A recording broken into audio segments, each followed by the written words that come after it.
আল্লাহ, এখন আবার টিপ পড়ার জন্য ঘরে যাইতে হইব। বকা তো বকা, মানে শাসন করতো আর কি, এটা করবা না ওটা করবা না। আমি গান গেতে পারি না, আমি কখনোই গান গেতে পারি না। এখন পূর্ণিমা ম্যাম আর হচ্ছে চঞ্চল ভাইয়ের একটা সিন রিক্রিয়েট করছি।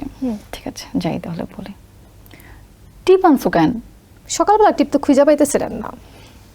ঠিক আছে, আয়না ধরো। আয়না আনতে তখন আবার ঘরে যাইতে হইব। ও আল্লাহ, এখন আবার টিপ পড়ার জন্য ঘরে যাইতে হইব। চলেন চলেন। চলো। আচ্ছা, যখন তুমি বাসায় থাকো বাবা মার সাথে কথাবার্তা হয়, অনেক সময় তো বকা খেতে হয় বাবা মার কাছে। বাবা মা যখন বরিশালের ভাষায় বকা দেয়, কিভাবে দেয় আসলে, কি বলে তারা? আমাকে একটু না, এখন বকা দেয় না। দেয় না? কখনোই বকা দেয় না কোনো বিষয়ে? ছোটবেলায় দিত, এখন আর বকা দেয় না। না, এখন খুব একটা ছোটবেলায় বা কিভাবে বকা দিত এটা শুনি আমরা।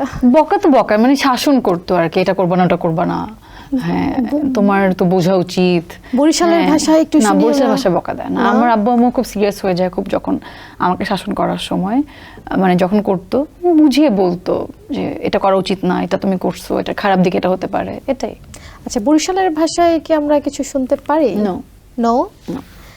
এক্সক্লুসিভ। আমরা কি কোনো গান শুনতে পারি দুই লাইন?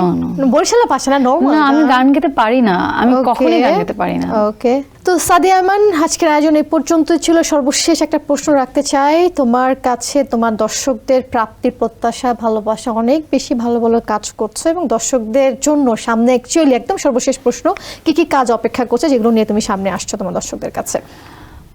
প্রথমত দর্শকদের অনেক অনেক ধন্যবাদ দিতে চাই, আমাকে এত ভালোবাসার জন্য, আমাকে এত সম্মান দেওয়ার জন্য, আমার কাজগুলোকে এত সাদরে অ্যাকসেপ্ট করার জন্য। ইনশাল্লাহ সামনে ভালো কোনো কাজের সাথে যুক্ত হলে আমি জানাবো আপনাদেরকে। এসএমসির emergency contraceptive pill Norix one অরক্ষিত মিলনের 72 ঘন্টার মধ্যে এর একটি মাত্র পিল আপনাকে করবে টেনশন ফ্রি। এসএমসির নরিক্স ওয়ান, এক পিলের সমাধান।